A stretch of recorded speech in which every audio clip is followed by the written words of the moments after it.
International standards తో quality education అందిస్తుంది futuristic edu initiatives. Sadly మన భారతదేశంలో మ్యానుఫ్యాక్చరింగ్ అనేది తిరోగమన దిశలో కలుస్తోంది అనేటువంటి మాటని జర్మనీలో రాహుల్ గాంధీ చెప్పారు.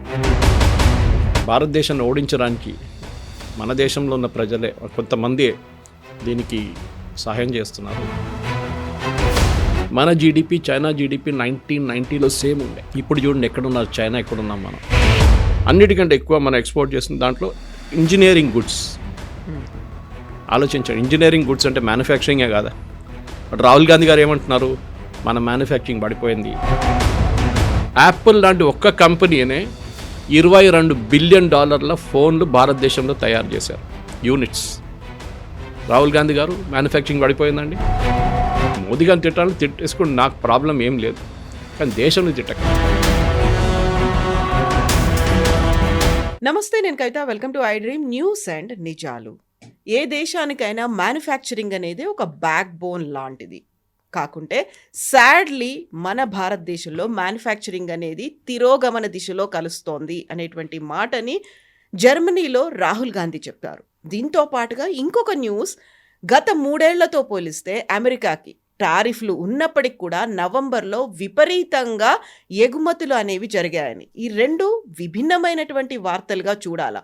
ఒకవేళ నిజంగానే మ్యానుఫ్యాక్చరింగ్ అనేది పడిపోతే అమెరికాకే ఎగుమతులు అనేవి ఎలా పెరిగాయి, ఎందుకని రాహుల్ గాంధీ విదేశాల్లో మన దేశ మ్యానుఫ్యాక్చరింగ్ గురించి మాట్లాడారు. మనతో పాటుగా ఉన్నారు సీనియర్ జర్నలిస్ట్ సురేష్ కొచ్చతిల్ గారు. సార్ నమస్తే. నమస్కారం. సో మనం రెండు విభిన్నమైనటువంటి వార్తల గురించి మాట్లాడుకుందాం.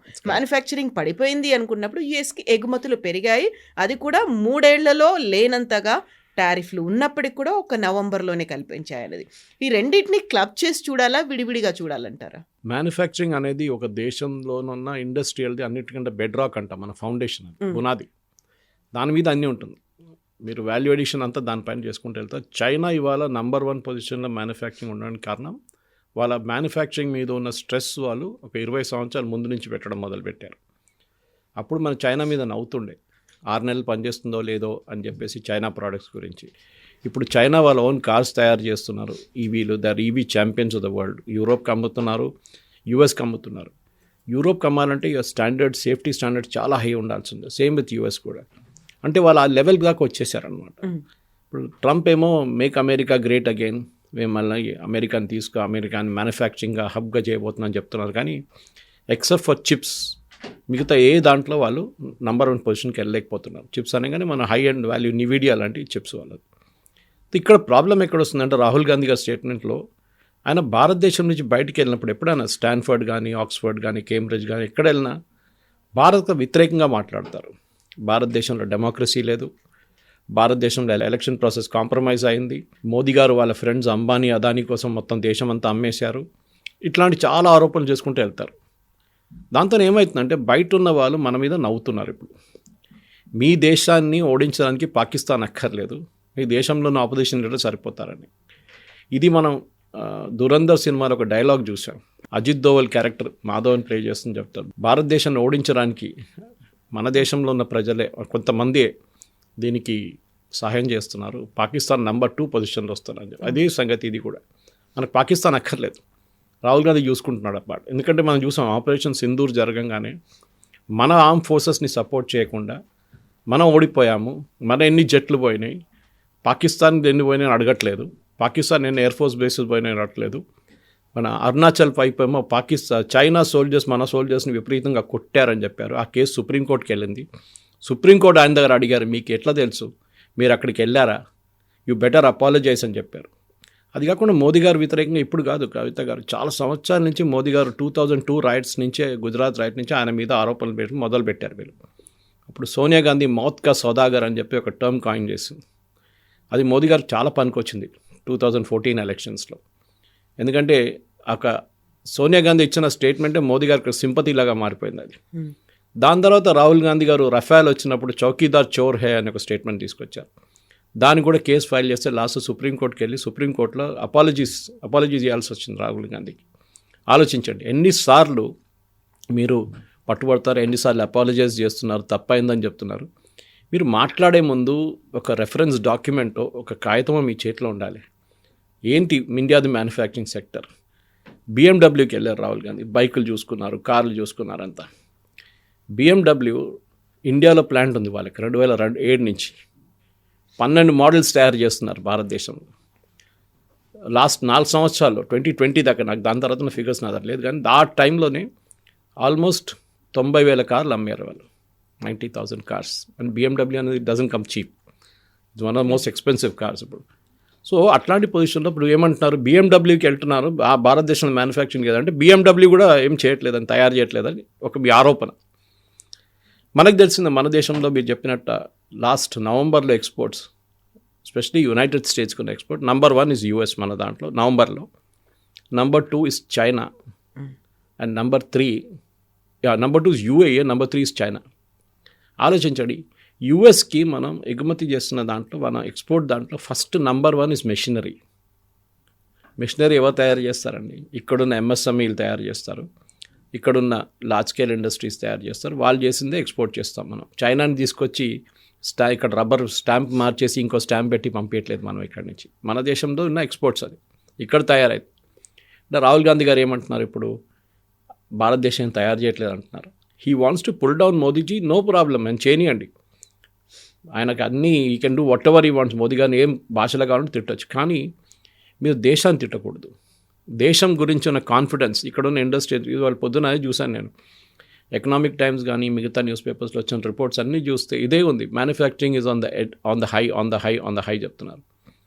ఒకటి, మోదీ గవర్నమెంట్ వచ్చిన తర్వాత కొన్ని సాలిడ్ స్టెప్స్ తీసుకున్నారు మ్యానుఫ్యాక్చరింగ్. మనకు తెలిసిపోయింది, చైనాను మన జీడిపి చైనా జీడిపి 1990లో సేమ్ ఉండే. ఇప్పుడు చూడండి ఎక్కడున్నారు చైనా, ఎక్కడున్నాం మనం. మనకి ఇంకో 20 సంవత్సరాలు పడుతుంది చైనా దాకా వెళ్ళడానికి, ఆ లెవెల్ దాకా. మళ్ళీ తర్వాత యూఎస్, దాని తర్వాత వీ లెట్ దట్ గ్యాప్ అనమాట. ఎందుకంటే మన దగ్గర ఒక ఇన్సెంటివ్ లేకుండా మ్యానుఫ్యాక్చరింగ్కి. నాకు ఎప్పుడు కూడా గుర్తుంది రాహుల్ బజాజ్ గారు ఇచ్చిన స్టేట్మెంట్ బజాజ్ స్కూటర్స్ గురించి. నేను భారతదేశంలో ఆ టైంలో talking of the 80s, third rate స్కూటర్లు తయారు చేస్తుంటే, కానీ దానికి కూడా కొనాలకి మనుషులు 2 సంవత్సరాలు వెయిట్ చేశారని చెప్పి. లైసెన్స్ రాజు ఉండే అప్పుడు. ఈ లైసెన్స్ రాజు అంటే మీకు ప్రతి వెహికల్ తయారు చేయడానికి మీరు లైసెన్స్ తీసుకోవాలి గవర్నమెంట్ దగ్గర నుంచి. గవర్నమెంట్ డిసైడ్ చేస్తారు ఎవరు ఏ కంపెనీ పెడతారని. This was during started from Nehru, continued through Indira Gandhi and Rajiv Gandhi. 91లోనే మనం నరసింహారావు గారు వచ్చినప్పుడే దీన్ని మార్పు తీసుకొచ్చారు, లైసెన్స్ రాజ్ని కంప్లీట్గా డిస్మాంటిల్ చేశారు. ఇప్పుడు కూడా కవిత గారు ఇప్పుడు చూస్తే నాకు గుర్తుంది, మా ఫాదర్ అప్పుడు ఇల్లు కడుతున్నప్పుడు 71లో 10 సంచులు సిమెంట్ కొనాలంటే లైసెన్స్ కావాలి, మీకు పర్మిట్ కావాలి. ఆలోచించండి, 10 సంచులు సిమెంట్ మీ ఇల్లు కట్టడానికి, చిన్న పని కాంపౌండ్ వాళ్ళకి ప్లాస్టరింగ్ చేయడానికి 10 సంచులు సిమెంట్ కావాలంటే మీకు పర్మిట్ తీసుకోవాలి వెళ్ళి. ఇప్పుడు చూడండి, సిమెంట్ అనగానే మీకు ఎన్నో కంపెనీలు ఉన్నారు, లైన్గా నిలబడతారు, వాళ్ళు ఎన్ని సంచులు కావాలని అడుగుతారు వాళ్ళు.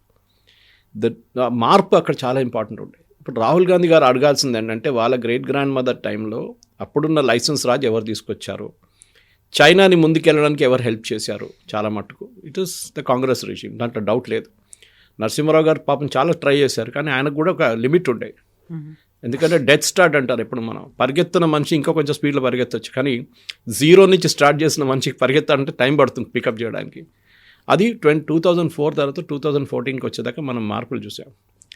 2004లో అంటే మన్మోహన్ సింగ్ గవర్నమెంట్ ఉన్న టైంలో 2014 దాకా వచ్చినప్పుడు మన దగ్గర 2014 మోదీ గవర్నమెంట్ టేక్ ఓవర్ చేసిన టైంలో మనకు 3 మొబైల్ మ్యానుఫ్యాక్చరింగ్ కంపెనీ యూనిట్స్ ఉండేవి. యూనిట్స్, కంపెనీలు కాదు, యూనిట్స్. ఒక కంపెనీకి మోర్ దెన్ 1 యూనిట్ ఉంటుంది, 3 ఉండే మన దగ్గర. ఇవాళ మనకు 300 మొబైల్ మ్యానుఫ్యాక్చరింగ్ యూనిట్స్ భారతదేశంలో. కంపెనీలు 6, 7, 8, 10 ఉన్నాయి కంపెనీలు మన దగ్గర. యాపిల్ ఇస్ నెంబర్ 1, శాంసంగ్ ఉన్నారు, దాని తర్వాత మిగతా OnePlus ఉన్నారు. చాలామంది ఇక్కడ ఇండియాలో తయారు చేస్తున్నారు. నాట్ దట్ 100% ఇండియన్ కాంపోనెంట్స్ కాదు, ఇప్పుడు కూడా మనం 70% దాకా మనం వీఆర్ డూయింగ్ ఇట్ ఇండిజినస్, 30% బయట నుంచి తెప్పించుకుంటున్నాం. ఇవాళ ఉన్న ఎకనామిక్ టైమ్స్లో రిపోర్ట్ వచ్చింది ఏంటంటే, యాపిల్ వాళ్ళు they are sourcing local components చేయడానికి ట్రై చేస్తున్నారు. ఎందుకంటే గవర్నమెంట్ ఆఫ్ ఇండియా ఇచ్చే PLI అని ఒక స్కీమ్ తీసుకొచ్చారు, ప్రొడక్టివిటీ లింక్డ్ ఇన్సెంటివ్. అంటే ఏదైనా ఇండస్ట్రీకి మీరు ఒక జంప్ స్టార్ట్ ఇవ్వాలంటే వాళ్ళకి కొంచెం డబ్బులు ఇవ్వాల్సి వస్తుంది. వాళ్ళకి కొంచెం ఇన్సెంటివ్ ఇస్తే వాళ్ళు దాన్ని బట్టి ప్రొడక్షన్ ర్యాంపప్ చేస్తారు. గవర్నమెంట్ కూడా దాని నుంచి ఆదాయం వస్తుంది. GST కానివ్వండి, ఇన్కమ్ ట్యాక్స్ కానివ్వండి, మిగతా అన్ని కార్పొరేట్ ట్యాక్స్ అన్నీ వాళ్ళకి దాని నుంచి వస్తుంది. అది కాకుండా ప్రజలు కొంటున్నప్పుడు కూడా మళ్ళీ దానికి కూడా ఎకానమీ పెరుగుతుంది, GST పెరుగుతుంది. సో సో గవర్నమెంట్ ఇంట్రెస్ట్ పిఎల్ఐలో ఉండే, వాళ్ళు ఫస్ట్ టెలికాం ప్రోడక్ట్స్ మీద పెట్టారు, దాని తర్వాత మ్యానుఫ్యాక్చరింగ్ పెట్టారు ఎస్ఎంఈల మీద. ఇప్పుడు లేటెస్ట్ వన్ ఏం చేశారంటే 1,50,000 కోట్లు 10 సంవత్సరాల గ్యాప్ టైంకి ఇప్పుడు స్టార్ట్ చేసి 2025 to 2035 దాకా R&D మీద, రీసెర్చ్ అండ్ డెవలప్మెంట్ మీద మోదీ గవర్నమెంట్ 1,50,000 కోట్లు పబ్లిక్ సెక్టర్ అండర్టేకింగ్స్, అది కాకుండా ప్రైవేట్ సెక్టర్ అండర్టేకింగ్స్ ఇస్తున్నారు. అంటే మీరు రేపు ఒక ప్రోడక్ట్ తయారు చేయాలి, ప్రోడక్ట్ ఆటోమేటిక్లీ సూపర్ మార్కెట్లో దొరకదు కదా, we have to SIT and first ideate చేయాల్సి వస్తుంది, దాన్ని మళ్ళీ R&D చేయాల్సి వస్తుంది. R&Dకి చాలా మటుకు స్టెప్స్ ఉంటుంది. R&D చేసిన దాని తర్వాత వ్యాలిడేషన్ చేయాల్సి వస్తుంది డిజైన్, దాని తర్వాత సేఫ్టీ స్టాండర్డ్స్ మీట్ అవుతుంది, దాని తర్వాత అది మ్యానుఫ్యాక్చరింగ్కి వెళ్తుంది. పెద్ద ప్రాసెస్ అది. చైనా 4 నుంచి 5% వాళ్ళ జీడిపిది R&Dలో పెడతారు, మనమేమో 1%. దాట్ ఈస్ వై మనకి ల్యాబ్ టు మార్కెట్ అంటారు. అంటే మీరు ల్యాబ్లో తయారు చేసే ప్రోడక్ట్ మార్కెట్కి వచ్చేదాకా దాని రెలవెన్స్ ఉంటుందా లేదా. ఒక్కొక్కసారి మీరు స్టార్ట్ చేస్తారు పెద్ద ప్రోడక్ట్ తయారు చేద్దామని చెప్పి, దాని 10 సంవత్సరాలు పడితే మీరు 10 సంవత్సరాలకు వచ్చేదాకా ప్రోడక్ట్ అవుట్డేటెడ్ అయిపోతుంది, టెక్నాలజీ మారిపోతుంది. సో ఎంత ఫాస్ట్గా మీరు ల్యాబ్ నుంచి మార్కెట్కి మూవ్ చేస్తారో దాని మీద సక్సెస్ ఉంటుంది. దాని ఒక టెస్ట్ కేసు చెప్తాను మీకు. మన కోవిడ్ టైంలో కోవాక్సిన్ వ్యాక్సిన్ భారత్ బయోటెక్, అది ICMR వాళ్ళు తయారు చేశారు ఇనీషియలీ దాని ప్రోడక్ట్. కోవాక్సిన్ ప్రొడ్యూస్ చేయాలండే ఎవరు, భారత్ బయోటెక్కి. సో మన దాంట్లో ట్రయల్స్ ఉంటుంది, క్లినికల్ ట్రయల్స్ ఉంటుంది, అంటే పేషెంట్ మీద దాన్ని ఫస్ట్ ఎగ్జామిన్ చేయాల్సి వస్తుంది, ఏదైనా రియాక్షన్ ఉందా ఏదైనా. ఈ ఎంటైర్ ప్రాసెస్ ఒక 3 ప్రాసెస్ ఉంటుంది, 1, 2, 3 ఫైనల్. ఇది యూజువల్ మోడ్లో మినిమం మీకు 2 నుంచి 3 నుంచి 4 సంవత్సరాలు పడుతుంది. కానీ ఆ టైంలో మనకు అంత టైం లేకుండే, we had to immediately get it out. సరే కోవిషీల్డ్ వచ్చింది, అది UK నుంచి వచ్చిన ఆస్ట్రాజెనెకా నుంచి వచ్చిన వ్యాక్సిన్ సెరమ్ ఇండియా వాళ్ళు తయారు చేశారు. దానికి క్లినికల్ ట్రయల్స్ అక్కర్లేదు, కానీ దాన్ని కూడా చేశారు వాళ్ళు. phase 1 చేశారు, phase 2 మొదలుపెట్టినప్పుడే గవర్నమెంట్ అప్రూవల్ ఇచ్చేశారు. కానీ మనకు వ్యాక్సిన్ కావాలండే.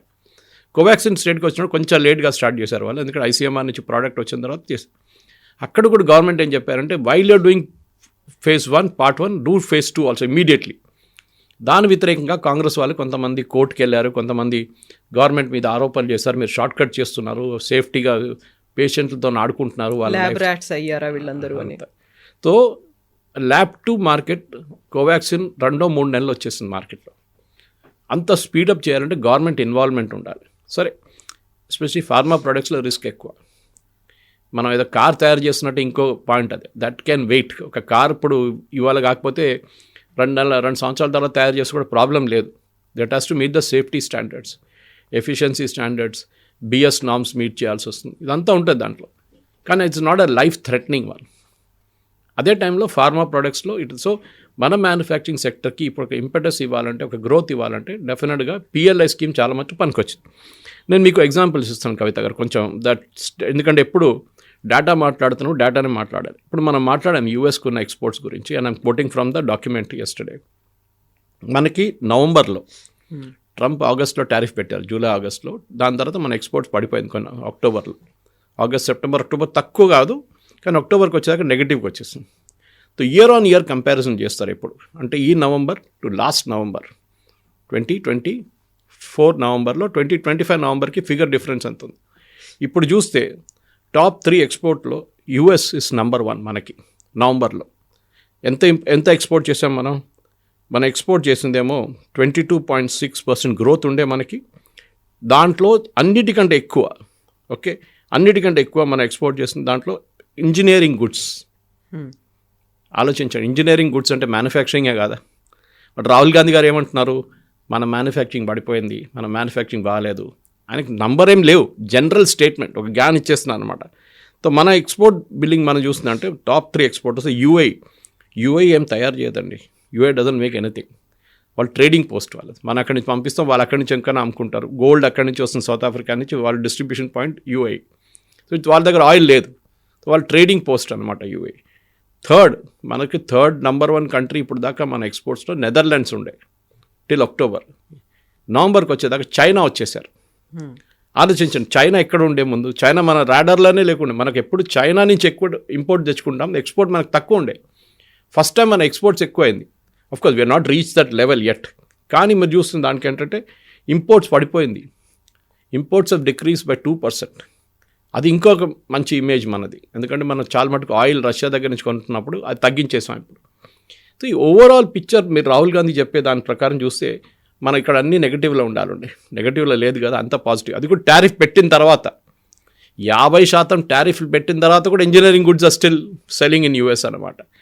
50% పెట్టిన తర్వాత కూడా మన second one electronic goods including mobile phones again మనం $4.8 బిలియన్ ఎక్స్పోర్ట్ చేసాం.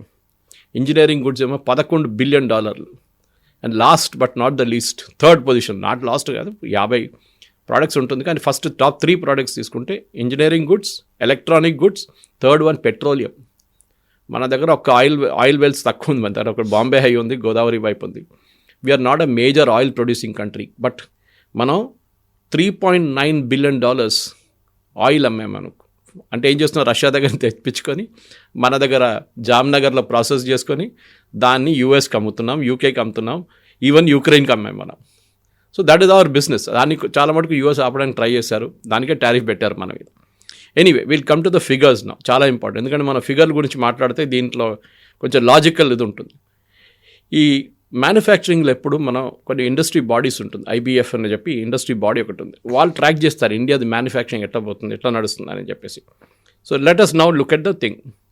India is now the third most sought after manufacturing destination in the world and has the potential to export $1 trillion. ఒక $1 trillion goods మనం 2030 దాకా export చేయొచ్చు అని IBF వాళ్ళ estimate ఇప్పుడున్న capacity ప్రకారం. దీంట్లో ఒక నంబర్స్ మళ్ళీ ఉన్నాయి కవిత గారు. Q1 అంటే ఏప్రిల్, మే, జూన్ 26, ఎప్పుడైనా మనం 25-26 మనం 26 అని చెప్తాం మనం. ఏప్రిల్ టు జూన్ 2025లో ఇండియాస్ మర్చెండైజ్ ఎక్స్పోర్ట్స్ $112 బిలియన్ చేరుకున్నాయి. $112.7 billion to be precise, from $110 billion, అంటే $2 బిలియన్ పెరిగింది కంపేర్ టు 25. 2030 దాకా ఇది it will go up by 17%. Global companies for example Apple, మన దగ్గర ఫాక్స్కాన్ వాళ్ళు తయారు చేస్తారు, యాపిల్ వాళ్ళ ప్లాంట్ శ్రీపెరంబదూర్లో ఉంది, ఇప్పుడు నాయిడా వైపు కూడా ఒకటి పెట్టారు. యాపిల్ మ్యానుఫ్యాక్చరింగ్లో యాపిల్ వాల్యూమ్స్ చెప్తారు. Number of phones 22.85 million phones in the first half of 2025, అంటే ఏప్రిల్, మే, జూన్, జూలై, ఆగస్ట్, సెప్టెంబర్ దాకా యాపిల్ లాంటి ఒక్క కంపెనీనే $22 బిలియన్ ఫోన్లు భారతదేశంలో తయారు చేశారు, యూనిట్స్. రాహుల్ గాంధీ గారు మ్యానుఫ్యాక్చరింగ్ పడిపోయిందండి. 22.2 మిలియన్ అనేది తక్కువ నంబర్ ఏం కాదు. దాంట్లో మ్యాక్సిమం సేల్స్ అవుట్ సైడ్ ఇండియాలో కూడా అమ్ముతున్నారు, కానీ ఇండియాలో ఒక లిమిట్ ఉంటుంది వాళ్ళకి. యాపిల్ ఒక ఆస్పిరేషనల్ ప్రోడక్ట్, 20,000 30,000 రాదు. యాపిల్ ₹1,00,000 ఉంటుంది మినిమం. అది కాకుండా ఫారిన్ డైరెక్ట్ ఇన్వెస్ట్మెంట్, మన దేశంలో ఇన్వెస్ట్ చేస్తున్న వాళ్ళు ఫారిన్ కంపెనీస్ వచ్చి 14 crore 45 lakh తీశారు last year, over the last decade అన్నమాట. తో ఇండియాస్ మ్యానుఫ్యాక్చరింగ్ సెక్టర్లో అంత కాన్ఫిడెన్స్ ఉంది ఫారిన్ కంపెనీస్కి. 14,000 కోట్లు 14 lakh crores increase over the past decade, 10 yearsలో పెరిగింది అన్నమాట ఈ అమౌంట్. పిఎల్ఐ గురించి మాట్లాడడం, మోదీ గవర్నమెంట్ తీసుకొచ్చే one of the best moves PLI. This is basically production linked incentive. దాంట్లో గవర్నమెంట్ ఆఫ్ ఇండియా ఏం చేస్తారని చెప్పాను చూడండి, మీకు ఇంకొక యూనిట్ స్టార్ట్ చేయాలి, లేకుంటే ఇండస్ట్రీ, చిప్ ఇండస్ట్రీ మీద ఇప్పుడు ఫోకస్ ఉంది. ఎందుకంటే చాలా మటుకు మ్యాగ్నెట్స్ మీద ఫోకస్ ఉంది ఇప్పుడు. So government of India incentives ఇస్తున్నారు. 9 సంవత్సరాల్లో we should be self sufficient in magnets. ఎందుకంటే మ్యాగ్నెట్స్ అంటే మనం ఏదో అనుకుంటాం, మ్యాగ్నెట్స్ని రేర్ ఎర్త్ నుంచి వచ్చిన మ్యాగ్నెట్స్ ఉంటుంది. దాంట్లో ప్రతి ఎలక్ట్రానిక్ ఐటమ్, ఈ మైక్లో కూడా ఒక మ్యాగ్నెట్ ఉంది, ఈ ఫోన్లో ఒక మ్యాగ్నెట్ ఉంది, అన్ని చిన్న చిన్న మ్యాగ్నెట్స్ ఉంటుంది. దానికి దానికి ఉంటుంది, సౌండ్ క్రియేషన్ ఉంటుంది, సౌండ్ ఎన్హాన్స్మెంట్ ఉంటుంది. మన ఇయర్ బడ్స్ యూజ్ చేస్తుంది. దాంట్లో కార్ విండోస్ రోల్ డౌన్ చేస్తున్నప్పుడు దాంట్లో ఒక కింద ఒక మోటార్ ఉంది, దాంట్లో ఒక మ్యాగ్నెట్ ఉంది. దాని సెల్ఫ్ ఎఫిషియన్సీ కావాలని చెప్పి గవర్నమెంట్ ఆఫ్ ఇండియా ఇప్పుడు ఇన్సెంటివ్. సో ఆ ఇన్సెంటివ్ ప్రకారం ఐఫోన్స్ నుంచి మొదలై, అంటే మొబైల్ ఫోన్స్ నుంచి మొదలై ఇప్పుడు దాకా 12 సెక్టర్స్లో మార్చ్ 2025 దాకా గవర్నమెంట్ ఆఫ్ ఇండియా 21,000 crores డబ్బులు ఇచ్చారు ఇండస్ట్రీకి ఇన్సెంటివ్గా. మీరు ప్రొడ్యూస్ చేయండి, మేము ఇన్సెంటివ్ ఇస్తాం మీకు. లేకుంటే వాళ్ళకి ఇన్సెంటివ్ లేదు కదా, ప్రొడ్యూస్ చేసి ఏం చేసుకుంటారు. వాళ్ళకి ఏదో ఎక్స్ట్రా ఇన్సెంటివ్ ఉంటే మార్కెటింగ్లో పెడతారు వాళ్ళు కొంచెం ఎఫర్ట్స్, బ్రాండింగ్లో పెడతారు వాళ్ళు కొంచెం ఎఫర్ట్స్. అది వాళ్ళ పాకెట్ నుంచి పెట్టక్కర్లేదు, గవర్నమెంట్ ఆఫ్ ఇండియా మీకు ఇస్తున్నారు అనమాట.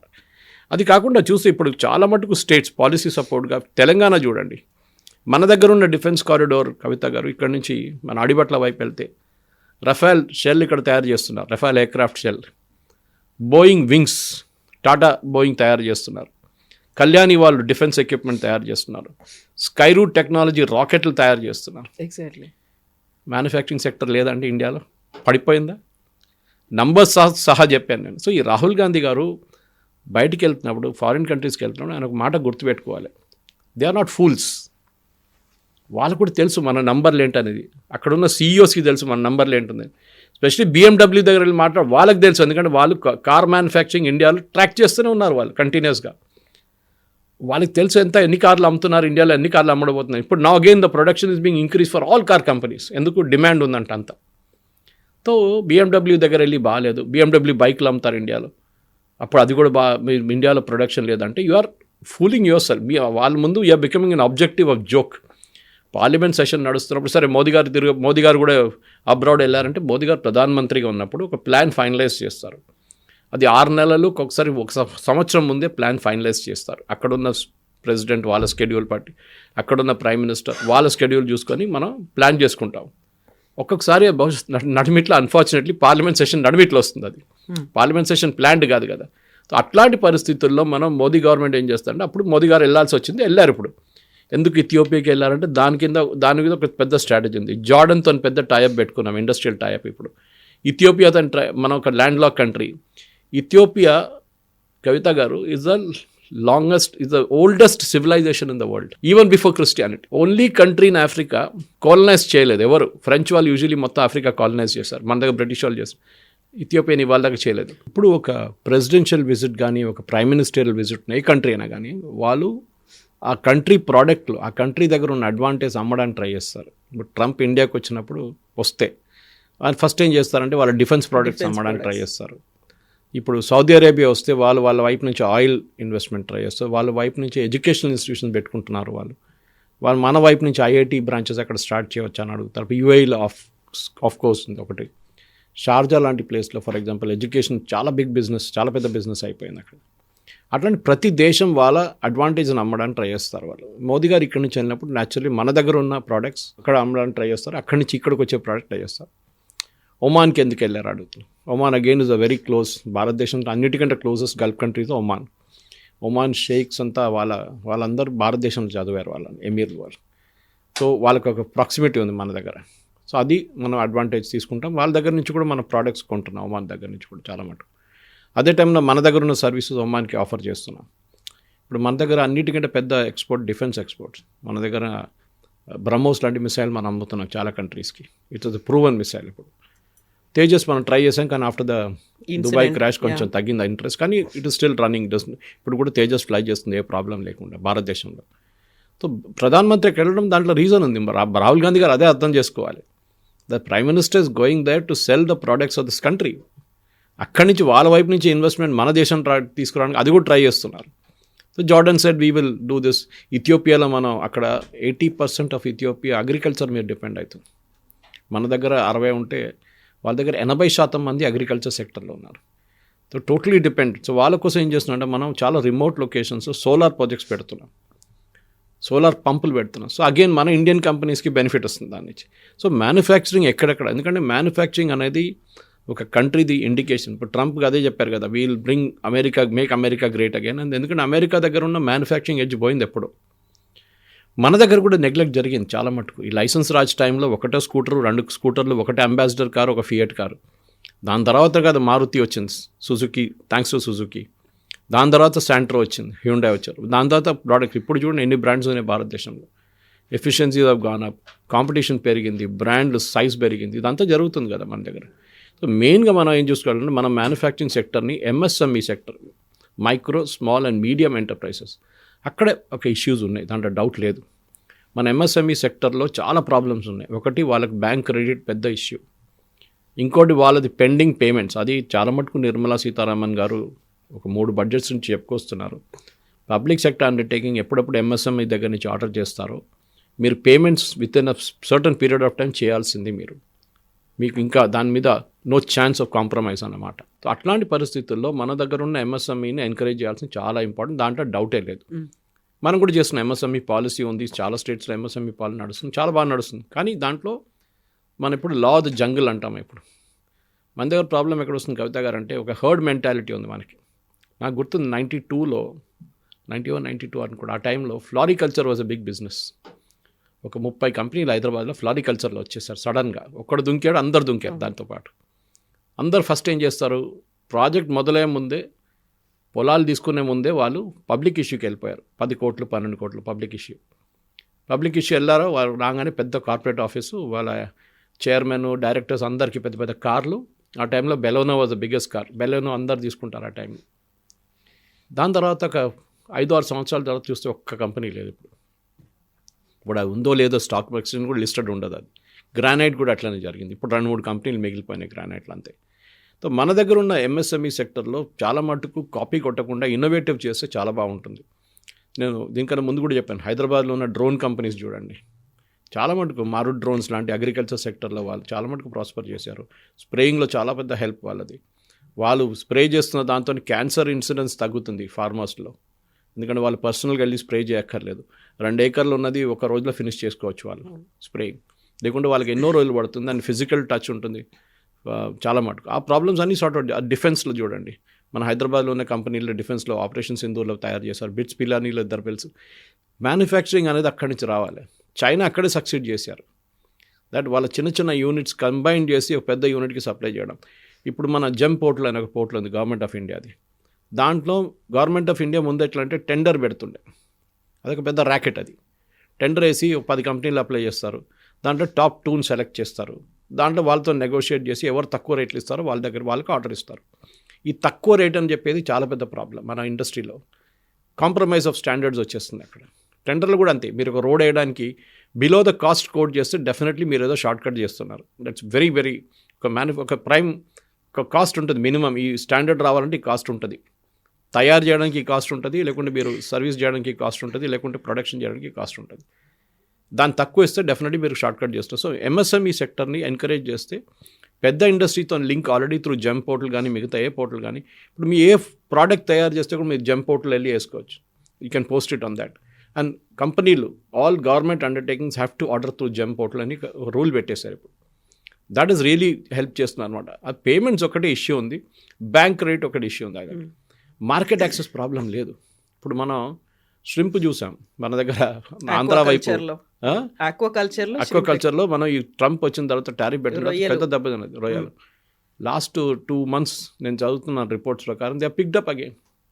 ఎట్లా పికప్ చేస్తారు, కొత్త మార్కెట్ చూసుకున్నారు. కీటెక్స్ లాంటి కంపెనీ, కేరళ నుంచి ఉన్న కంపెనీ వరంగల్లో యూనిట్ పెట్టారు వాళ్ళు. World's number 2 player in children's hosiery. వాళ్ళకి యూఎస్ మార్కెట్ నెంబర్ 1 ఉండే. సడన్గా ఒకరోజు ఆ మార్కెట్ పోయింది అంతే. ట్రంప్ టారిఫ్ పెట్టంగానే ఏం చేశారు, ఇండియాలో ఎక్స్పాండ్ చేశారు. ఇండియాలో రీటైల్ అవుట్లెట్స్ పెట్టుకున్నారు. యూరోప్ ట్రై చేస్తున్నారు, యూరోప్లో సక్సీడ్ అయ్యారు. They have diversified. రేపు యూఎస్ టారిఫ్ తగ్గిస్తే మళ్ళీ అక్కడికి వెళ్తారు, కానీ we're not in there. Trump చూడండి, టారిఫ్ ఎంత ఎక్కువ టారిఫ్ పెట్టినా కానీ మన ప్రోడక్ట్స్ అక్కడికి వెళ్తుంది మళ్ళీ. అంటే విత్ 50% ఆల్సో అక్కడున్న కంపెనీ రెడీ ఉన్నారు మన దగ్గర నుంచి కొనడానికి. Either our quality must be really good, or we must be selling things like basmati rice on the rice sector ఎక్స్పోర్ట్లో. అది ఇంకెవరు తయారు చేయలేరు. పాకిస్తాన్ ఒకరే ఉన్నారు. Quality of Pakistan is not great. Thailand వాళ్ళు తయారు చేస్తారు, కానీ దాని జాస్మిన్ రైస్ అంట, దాని స్మెల్లే సపరేట్. సో మనం వెళ్తున్నాం. స్పైసెస్ టారిఫ్ తగ్గించారు ట్రంప్. ఎందుకు? స్పైసెస్ ఇంకా ఎక్కడి నుంచి వస్తారు, ఇండియా నుంచే రావాల్సింది స్పైసెస్ అంతా. సో అమెరికన్ కన్స్యూమర్ కూడా చాలా మటుకు వాళ్ళ మీద ఉన్న భారం తగ్గించడానికి ట్రంప్ టారిఫ్ తగ్గిస్తున్నారు. సర్టన్ ప్రోడక్ట్స్ భారతదేశం నుంచి వెళ్ళింది. ఇంజనీరింగ్ ప్రోడక్ట్ కానీ ఎలక్ట్రానిక్ ప్రోడక్ట్ కానీ అక్కడ కూడా మన దగ్గర తయారు చేసిన ఐఫోన్ ఇప్పుడు యూఎస్లో అమ్ముతున్నారు. Before tariff it started. ఇప్పుడు ఇంకా పికప్ అయింది. అంటే మనం ఇప్పుడు కూడా కాస్ట్ ఎఫెక్టివ్, చీప్ అని చెప్పకూడదు. We're not cheap, we're cost effective. We're cost effective. And I think Rahul Gandhi garu next time వెళ్ళే ముందు ఇండస్ట్రీతో కూర్చోండి, సిఐఐ కానీ ఫిక్కీ కానీ వీళ్ళతో కూర్చొని మాట్లాడి, నేను జర్మనీకి వెళ్తున్నాను, అక్కడ వెళ్ళి నేను ఏం చెప్పాలి చెప్పండి. నాకు గుర్తుంది ఇది, I think I don't remember the instance wear it happened. Modi గారు ఐ థింక్ చైనాకి వెళ్ళినప్పుడు అనుకుంటాను, when you was the chief minister, ముఖ్యమంత్రిగా ఉన్నప్పుడు చైనాకి వెళ్ళారంట. అక్కడ వెళ్తే ఆయన అక్కడ ఇండస్ట్రీ వాళ్ళని అందరిని కలవడానికి వెళ్తున్నారు.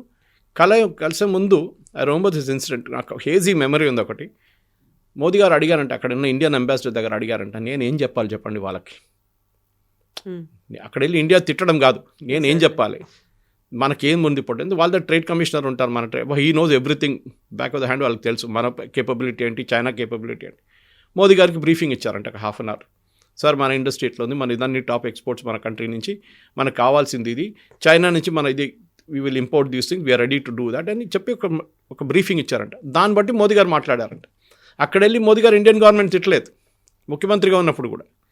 ఇది చాలా పెద్ద డిఫరెన్స్ అన్నమాట. That you are able to బయటికి వెళ్ళినప్పుడు ఏ దేశంకైనా వెళ్ళినప్పుడు మీరు మన ఆపరేషన్ సింధూర్ తర్వాత ఒక టీంను పంపించాం మోదీ గారు డిఫరెంట్ కంట్రీస్కి. శశి థరూర్ కానీ మనీష్ తివారీ ఓవైసీ కూడా ఉన్నారు. ఓవైసీ వెళ్ళారు.